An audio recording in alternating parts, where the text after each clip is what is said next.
You don't belong here. The words floated across the polished air of the showroom, calm but sharp enough to cut. Marcus Carter didn't flinch. He just let a small smile touch his mouth, the kind that carried more patience than warmth, and said, "Then I guess I'll call the only person who can decide that. Me." Hours earlier, Los Angeles had been blazing under a September sun. Heat shimmered on Wilshire Boulevard, bending the palm shadows into thin, restless shapes. Marcus pulled a modest black SUV into an unmarked space behind Mercedes-Benz of Beverly Hills. There were no valets here today, no flash of cameras, no one rushing to open the door for him. That was exactly how he wanted it. He stepped out, pulling the brim of his cap low. The hoodie he wore was plain, a little faded at the cuffs. His jeans had been broken in, sneakers soft with miles. He looked in every way like a man running errands between gas stations and grocery stores. Not like a man who had quietly signed the papers that made this glittering glass building his. The glass doors opened with a whisper, and he stepped into the cool breath of air conditioning. It smelled of polished leather and fresh wax, like money translated into scent.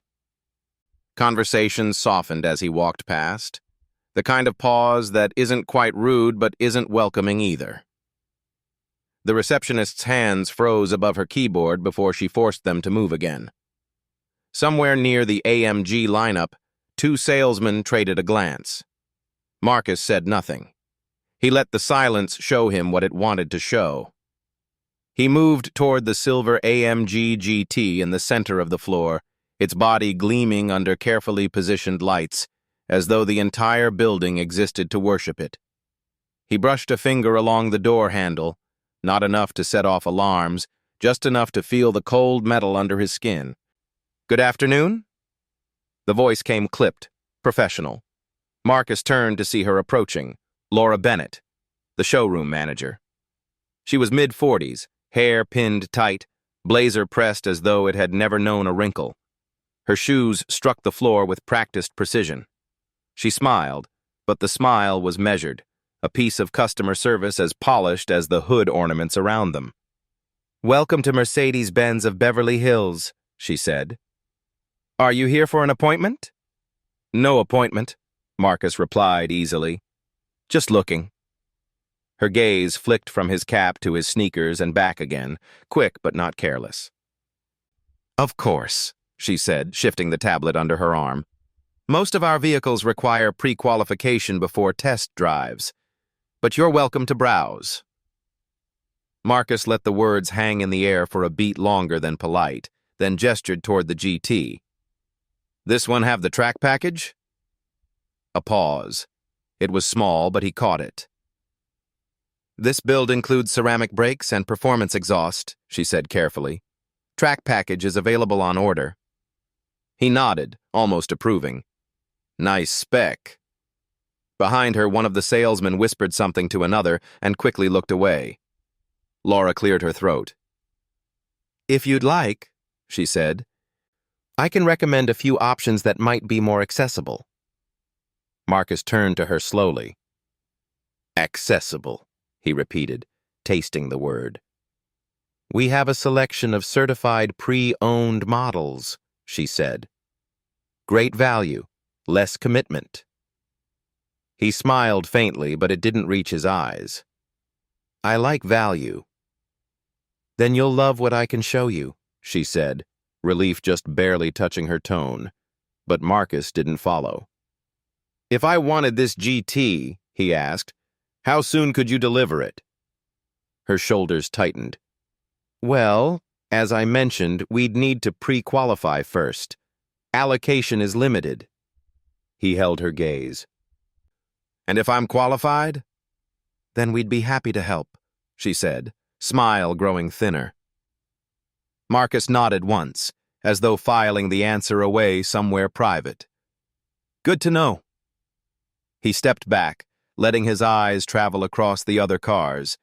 The S-Class lined up like black-tie diplomats.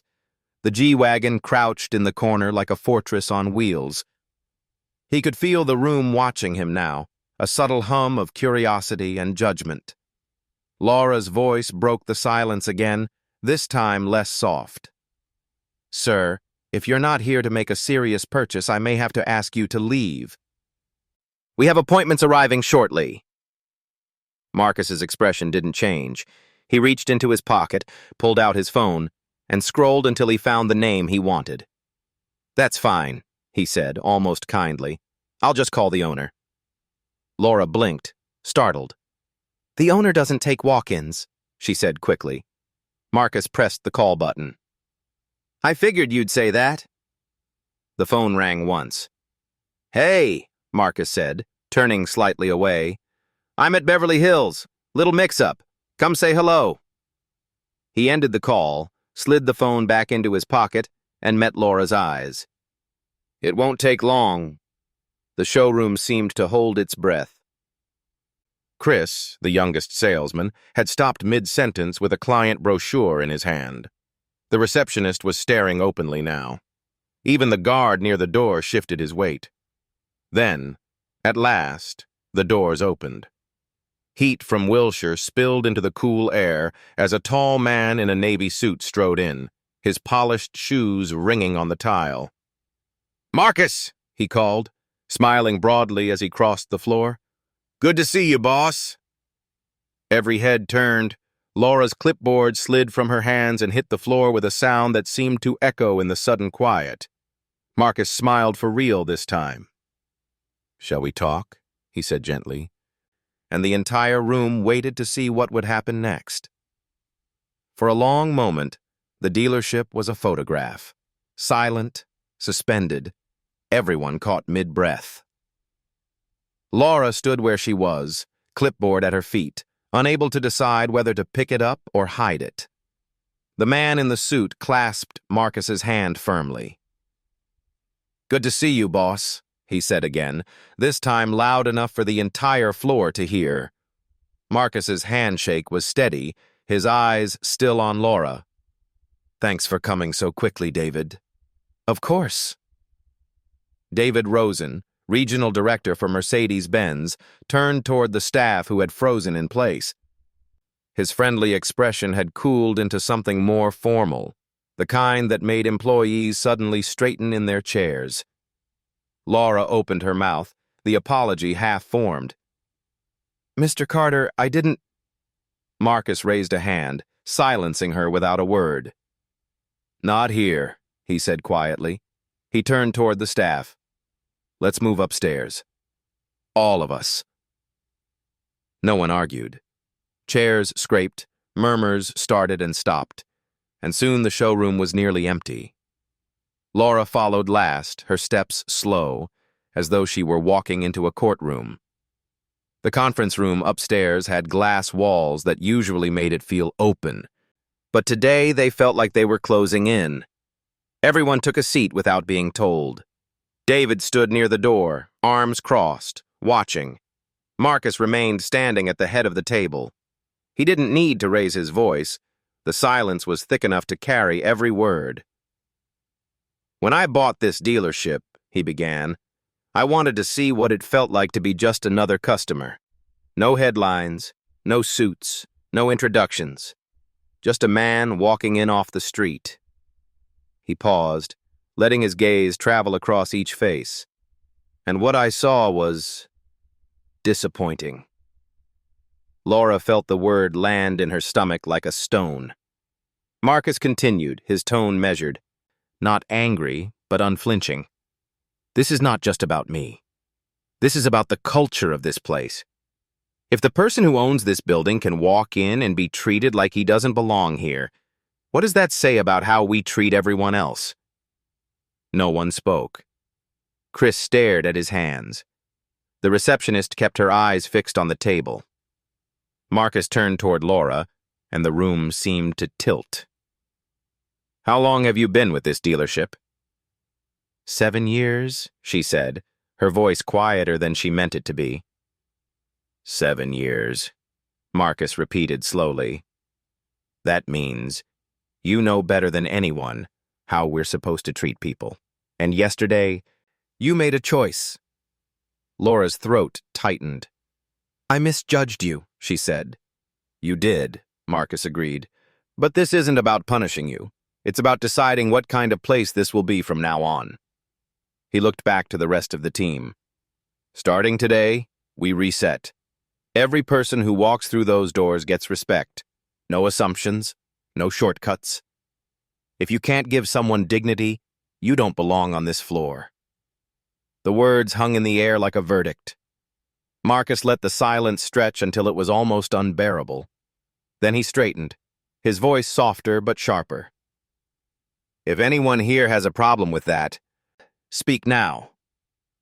No one moved. The air conditioner clicked on, startlingly loud. "Good," Marcus said finally. "Then we start fresh." He looked back at Laura. "You and I will talk after this meeting." Laura nodded, her fingers digging into the edge of the chair. Around her, the staff shifted uneasily, glancing between her and Marcus as though waiting for a sentence to be passed. When the meeting broke, chairs scraped back again, and the room emptied one by one until only Laura remained. She stayed seated, staring at the glass table until her own reflection blurred. Marcus stood at the window, watching the cars glint in the late afternoon light. "Close the door," he said quietly. Laura rose and did as she was told. The sound of the latch clicking shut seemed to echo louder than any word. The chapter ends there, holding the moment taut. The room now just the two of them, silence coiled tight, and Laura bracing for whatever would come next. The sound of the latch still echoed in Laura's ears as she turned back toward Marcus. He stood by the window, hands clasped loosely behind his back, staring down at the showroom floor below. The cars gleamed under the spotlights, lined up in perfect order, indifferent witnesses to what was about to happen. For a long moment, he said nothing. Laura remained near the door, tablet pressed against her chest, unsure if she should sit or stand. Her throat felt tight, and the silence pressed down until she could hear her own heartbeat. "Sit," Marcus said at last, without turning around. She crossed the room and lowered herself into a chair near the end of the table. The leather sighed beneath her, a sound that felt far too loud. When Marcus finally turned, his expression wasn't angry, just measured, heavy with the kind of disappointment that hurt more than shouting. "You've been here 7 years," he said. Laura nodded once. "I have." "You know this place," Marcus went on, walking toward the head of the table. "You know the clients, the numbers, the process. You've trained people to do this job. You know how to read a customer the second they walk in the door." "I do," Laura said quietly. "And last night," Marcus said, sitting across from her, "you read me wrong." Laura's lips parted, but the apology caught in her throat. Yes, I did." Marcus leaned forward, resting his forearms on the table. "Why?" The question hung there. She swallowed hard. "Because I thought—" She faltered, forced herself to keep going. "I thought you weren't serious. Hoodie, sneakers, no appointment. I thought you were here to browse, maybe just look around. I wanted to save you time. Save us time." Marcus let the explanations settle, then nodded once. "You made a judgment call." Laura's fingers tightened around the edge of the tablet. "I did." He was quiet for a long beat. "When I was 16, I walked into a dealership like this," he said, voice lower now. "I had cash saved all summer. The manager looked me up and down and told me I was wasting everyone's time. I left without saying a word. I believed him, for a while." He leaned back, eyes fixed on her. "I bought this place so no one would have to feel what I felt that day. And yesterday, you made someone else feel it. Me. But it could have been anyone." Laura looked down, shame burning her cheeks. "I was wrong," she said, her voice barely audible. "Yes," Marcus said simply. And the question is, what do we do next? She looked up. I want to fix this. You'll have the chance, Marcus said. But it won't be easy. He sat back, folding his hands together. Starting tomorrow, you'll step down from managerial duties for 30 days. You'll be on the floor, shadowing, working directly with customers. You'll report to me daily. This isn't a punishment. It's a reset. I need you to see what this place looks like from the ground up again. Laura's breath caught. So everyone will know? They'll know you're being given the first chance to set the standard, Marcus said. If you rise to it, they'll follow. If you don't... He let the sentence trail off, but the meaning was clear. Laura nodded slowly. I understand. Do you? Marcus asked, his gaze sharp now. Because this isn't about keeping your job. It's about building the culture this place deserves. I need to know if you're willing to do the work, every uncomfortable part of it. Laura hesitated, then nodded again, firmer this time. I am. Marcus studied her for a long moment, then stood. Good. Prove it. He walked to the door and opened it, pausing with one hand on the frame. Tomorrow morning, first thing, be on the floor. Show them the version of you that should have been there yesterday. Laura stayed seated as he left, the door whispering shut behind him. The room was suddenly too quiet, too bright. She stared at her reflection in the polished table, seeing someone she didn't quite recognize. For the first time in years, Laura felt small. But maybe, just maybe, that was where she had to start.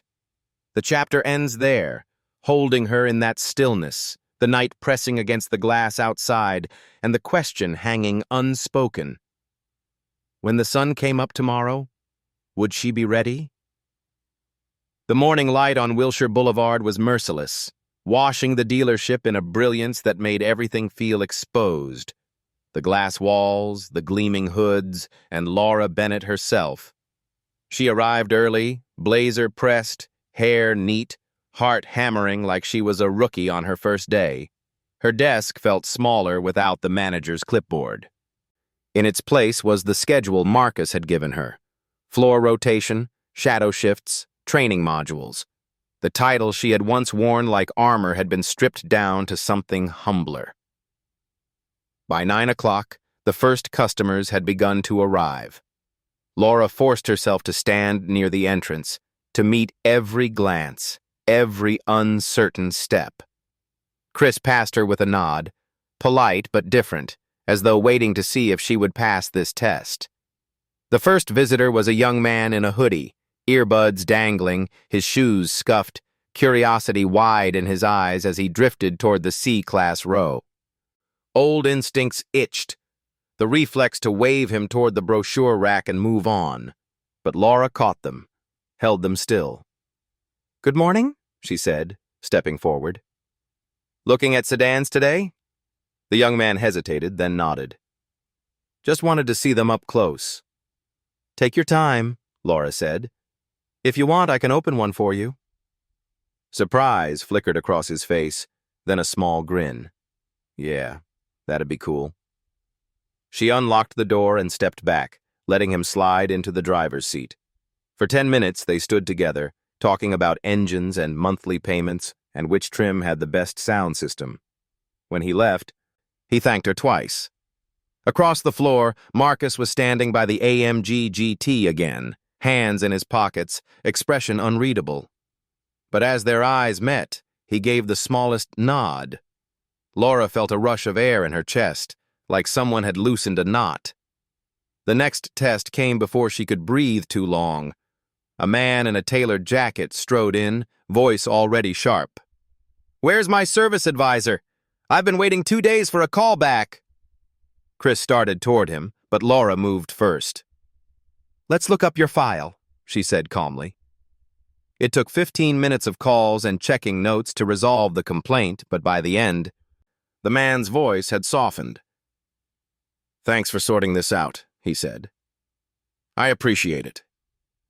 When he left, Laura caught sight of her reflection in the glass wall, hair slightly out of place, pulse still quick.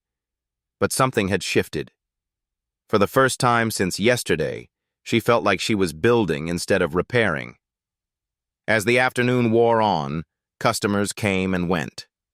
Laura stayed present, stayed patient, stayed human. By closing time, she was exhausted. But it was a different kind of exhaustion, the kind that came from work that mattered. Just as she was about to head out, her phone buzzed. A message from Marcus. "My office. After close." She stood for a moment staring at the words, the quiet dealership stretching around her like a held breath. The chapter ends with Laura walking slowly toward Marcus's office, heart heavy but steady, knowing that whatever waited on the other side of that door could decide if this second chance would hold. The dealership was silent when Laura knocked on Marcus's office door. The last employees had already gone. The lights outside dimmed to a soft glow. Through the glass, she saw Marcus leaning back in his chair, jacket off, the warm desk lamp casting long shadows across the papers in front of him. "Come in," he said, not looking up right away. She stepped inside and closed the door behind her. The faint click sounded louder than she expected. Marcus gestured toward the chair across from him. "Sit." Laura sat, folding her hands together in her lap. She could feel the fatigue of the day in her legs, but she kept her posture straight. "You did well today," Marcus said finally, his voice calm, even. A breath escaped her before she could stop it. "Thank you." "But," he continued, leaning forward now, elbows resting on the desk, "one good day isn't enough. Culture isn't fixed in a shift. It's something we choose every morning." "I know," Laura said quietly. Marcus's gaze held hers, steady and unwavering. "Do you?" Laura hesitated, then nodded. "I do. I know I have to earn their trust back. Yours too." Marcus leaned back again, thoughtful. "Tomorrow we take the next step. I'm calling the entire staff into the conference room. I'll be outlining what comes next, and I want you to speak." Laura's breath caught. "Me?" "Yes," Marcus said. "You. They need to hear from you. Not from a title, not from a manager's clipboard, but from the person who stood on this floor today and made a choice to be different." Laura stared down at her hands, the words lodging in her chest. Speaking to the entire staff would mean looking every single one of them in the eye. The ones she'd trained, the ones she'd corrected, the ones who had seen her fail. "I'm not sure what to say," she admitted. "Tell them the truth," Marcus said simply. "Tell them what happened and what you learned. If you want them to change, you have to go first." He stood and moved to the window, looking out at the darkened showroom. "You get one chance to set the tone for what comes next. Don't waste it." Laura rose slowly, her pulse heavy in her throat. "I won't." Marcus turned back, his expression unreadable but not unkind. "Good. Go home. Rest. Tomorrow, the real work begins." She left the office and stepped into the empty showroom. The cars gleamed softly under the security lights, their reflections stretching across the polished floor. For the first time in days, she didn't feel like they were judging her. They felt like they were waiting. Outside, the air was cool against her face. She stood for a long moment before heading to her car, the echo of Marcus's words following her into the night. The chapter ends with Laura driving away slowly, her reflection flickering across the darkened windows of the dealership, carrying with her both the weight of what she had to say tomorrow and the fragile hope that it might be enough. The next morning, the conference room felt like a stage. The glass walls reflected the line of employees filing in, their conversations low and uneasy. Laura was already there, standing near the head of the table with her notes clutched in one hand. She had barely slept. Every word she had rehearsed last night seemed to have dissolved with the dawn. Marcus entered last. He didn't raise his voice or clear his throat. He simply stood, and the room fell quiet. "When I bought this dealership," he said, "I knew it would take more than money to make it what I believe it can be. This week has shown me exactly where we stand, and now it's time to decide where we go next." He stepped aside, leaving the space at the head of the table open. Laura. Her name struck like a bell. She took a step forward, the silence louder with every footfall. When she faced the room, she could see every pair of eyes. The young sales associate who had watched her misjudge Marcus, the receptionist who had frozen at her command, even David Rosen standing by the door with arms folded. "I was wrong last week," Laura said, voice clear though her heart pounded. "I misjudged someone who walked through our doors. I let appearances decide how I treated him, and it wasn't just a mistake. It was a failure of what this place should stand for." The room was still. Chris shifted in his chair, glancing toward Marcus, then back at Laura. "I can't undo what happened," she continued, "but I can choose what happens next. And so can all of us. We don't get to decide who deserves respect. Everyone does. From this day forward, we start over." Her words hung in the air for a long moment before Marcus stepped forward again. "You've just heard the truth," he said. "This is not about punishing anyone. It's about building the kind of culture that makes us proud to work here. Starting today, we train together. We reset together. And we hold each other accountable." He let his gaze sweep the room. "If anyone here thinks respect is optional, now's the time to speak." No one moved. Slowly, Chris nodded, as if breaking the spell. One by one, the others followed. The tension didn't vanish. It simply shifted, becoming something quieter, heavier, almost like resolve. Marcus nodded once. "Then we start today." Laura let out a slow breath. Her hands were shaking, but her voice hadn't cracked. As the room emptied, Marcus caught her eye. "You did what you had to do," he said softly. "Tomorrow, we see if the floor believes you." Laura stood in the now empty room, staring at the chairs that had just held every judgmental glance, every unspoken question. Tomorrow she would have to prove it all over again, not with words, but with actions. The chapter ends with her reflection in the glass, faint but steady, as if reminding her that this time she couldn't look away. The following afternoon, the dealership felt like it was holding its breath. The morning had been quiet, a steady trickle of visitors, nothing that truly tested anyone. Laura stayed focused, greeting each customer, answering every question with the care of someone building something brick by brick. Then the door opened, and Trouble walked in. He was mid-50s, pressed shirt, gold watch catching the light. He didn't look around, he scanned, as if searching for someone to blame. His steps were quick, impatient. "Where's my G-Wagon?" he demanded to no one in particular. "I was promised it would be here last week." Chris half rose from behind the desk, then glanced at Laura, waiting to see what she would do. She didn't hesitate. "Let's check on it right now," she said, crossing the floor to meet the man halfway. He frowned, his voice sharp. "I've called 3 times. Nobody got back to me. Do I need to go somewhere else?" Laura could feel the old habits creeping in, the reflex to explain, to defend, but she stopped them. She looked him in the eye. "You're right to be upset. Give me a few minutes to find out what happened. Then I'll tell you exactly how we're going to fix it." The man's glare softened, just slightly. "You've got 10 minutes. Laura moved fast. She checked the shipping system, called the carrier, pressed until someone confirmed the truck's schedule. She arranged for the vehicle to be first offloaded when it arrived, and promised complimentary detailing as soon as it hit the ground.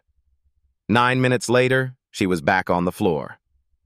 "It'll be here Thursday morning, ready for you by noon, and we'll have it fueled and detailed at no charge." For a moment, he just stared at her. Then his jaw unclenched. "All right," he said. "Thursday. Don't make me chase you again." "You won't have to," Laura replied. When he left, the room seemed to exhale. Chris gave her a quick nod of approval. Across the floor, Marcus had been watching from near the AMG GT. He didn't say a word, just offered a slow, deliberate nod, the kind that meant she had passed something important. Laura felt the tension leave her shoulders. For the first time since this all began, she wasn't just trying to make up for yesterday. She was leading by example. The chapter ends with Laura standing alone in the middle of the floor as the afternoon light glints off the polished cars, her reflection looking back at her like someone she almost recognizes, someone closer to the person she wants to be. The next morning, the message went out before sunrise. "All staff to the main conference room at 9 a.m. mandatory." By the time Laura arrived, the room was already buzzing. People stood in small knots, whispering, wondering why Marcus had called everyone in again so soon. She walked to the front of the room, not to her old chair, but to the space near the whiteboard. The air felt charged, like the pause before a summer storm. Marcus entered exactly on time. The quiet that followed his steps was absolute. He took his place at the head of the table, jacket off, sleeves rolled once. "This week," he said, "has shown me who we are, Matt, and who we need to become. Yesterday I saw something on this floor that told me change is possible. Now we make it official." He stepped aside and turned toward Laura. "You have the floor." Every head turned. Laura felt the weight of the moment settle across her shoulders. She took a breath and stepped forward. "Last week I failed one of the most basic things this place is supposed to stand for," she said, her voice steady. "I looked at someone and decided, in a single second, that they didn't belong here, and I treated them that way." A murmur rippled through the room. She let it pass. "I can't undo what I did," Laura went on, "but I can be different today."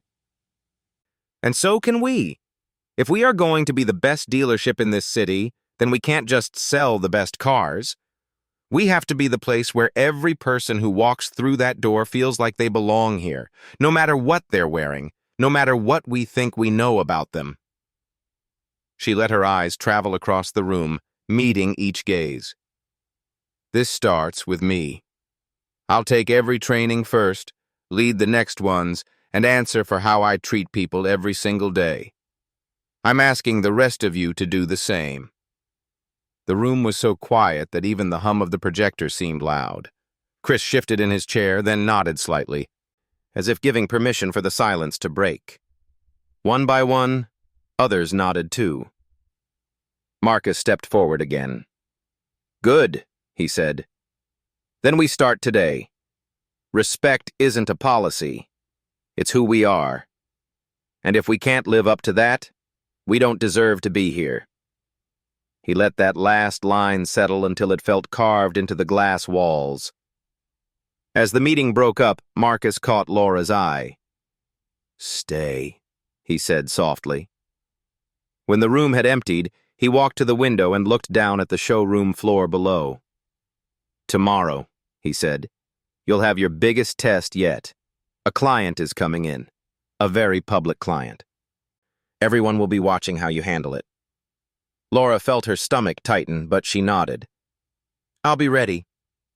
"Good," Marcus said, turning back to her, "because this time, I won't be standing in the back. I'll be standing beside you." The chapter ends with Laura alone in the silent conference room, staring at her reflection in the glass wall, knowing that tomorrow could either redeem her completely or undo everything she had just begun to build. By the time the client arrived, The air inside the dealership felt electric. Everyone knew who he was. Patrick O'Hara, venture capitalist, philanthropist, and someone whose endorsement could double the dealership's waiting list overnight, stepped through the glass doors with the quiet confidence of a man who rarely heard the word no. His assistant followed, phone in hand, already talking about the next meeting. Laura was on the floor waiting. She could feel every eye on her. Chris at the reception desk, the service manager by the lounge, even Marcus leaning casually near the AMG GT, arms folded, watching. "Mr. O'Hara," Laura said, stepping forward. "Welcome back. I hear you're here for your S-Class delivery." He gave a short nod. "I was told it would be ready at noon." Laura had checked the system twice that morning. Somewhere, paperwork had been delayed, and the car was still in prep. She felt a familiar chill in her stomach, the moment where she might once have passed the problem to someone else, let another employee take the heat. Instead, she met his gaze. "You're right.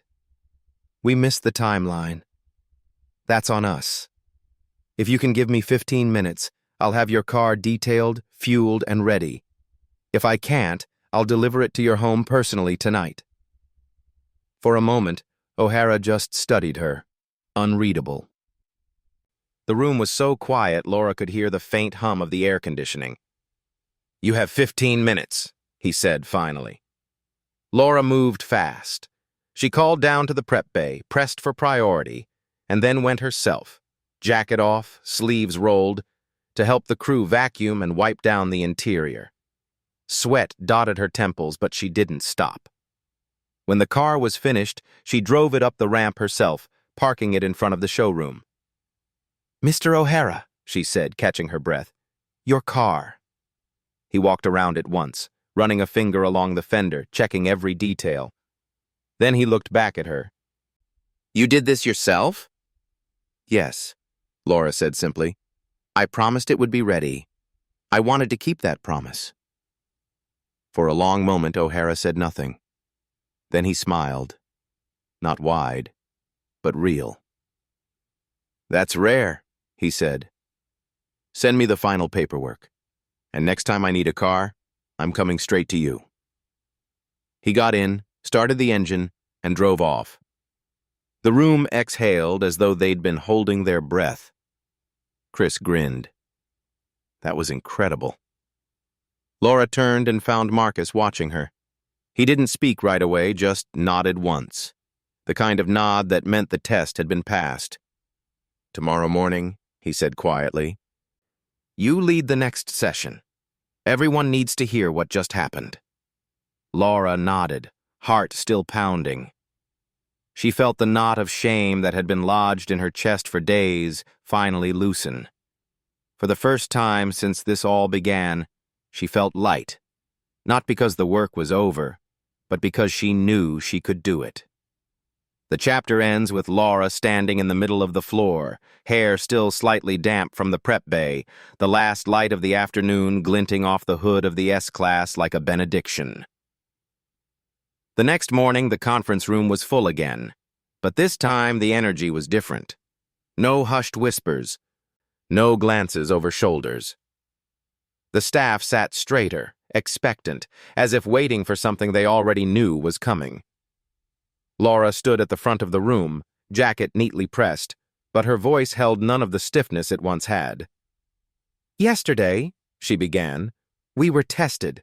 A client came in upset, ready to walk. And instead of hiding behind policy or passing the problem to someone else, we fixed it. Together." She let her eyes travel across the room, to Chris, to the receptionist, even to the service manager who had been skeptical since day one. "This job isn't about selling cars," she said. "It's about trust. Yesterday, we earned some back. Today, we keep earning it."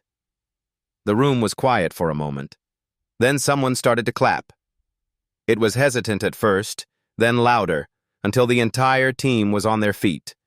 Laura felt heat rise behind her eyes, but this time it wasn't shame, it was pride. Marcus stepped forward, letting the applause die down. "This is the team I believed I was buying when I signed those papers," he said, his voice carrying a quiet weight. "And Laura, this is the leader I knew you could be." For the first time in days, Laura smiled without reservation. When the meeting ended, the team spilled back onto the showroom floor with a new kind of energy. Conversations were lighter. Laughter felt easier. Just before noon, the glass doors opened and a young woman walked in, pushing a stroller with one hand, holding a coffee with the other. She looked hesitant, almost apologetic, glancing around like she might be in the wrong place. Laura was the first to greet her. "Welcome," she said warmly. "Looking for something in particular?" The woman laughed softly. "Honestly, I wasn't sure if I should even come in. My lease is up next month, but this place always felt too fancy for me." Laura smiled. "Not today. Come on. Let's look together. No pressure." She knelt to peek into the stroller. The baby cooed and the mother's shoulders relaxed. Across the floor, Marcus stood with his arms folded, watching quietly. When Laura glanced back at him, he gave her a look that wasn't just approval. It was gratitude. The day rolled on, the showroom humming with a rhythm that felt new. Not perfect yet, but better. Stronger. As the sun dipped lower, Laura stood by the glass doors and looked out onto Wilshire Boulevard. The reflection staring back at her was different from the one she had seen just a few nights ago. This version stood taller, steadier, ready. For the first time, Laura Bennett felt not just forgiven, but at home. Thank you for staying with us all the way to the end of this story. Maybe you know the feeling of walking into a place and wondering if you belong. But today reminded us that one small choice, one moment of respect over judgment, can change an entire day, maybe even a life. If this story spoke to you, hit subscribe and leave us a comment below.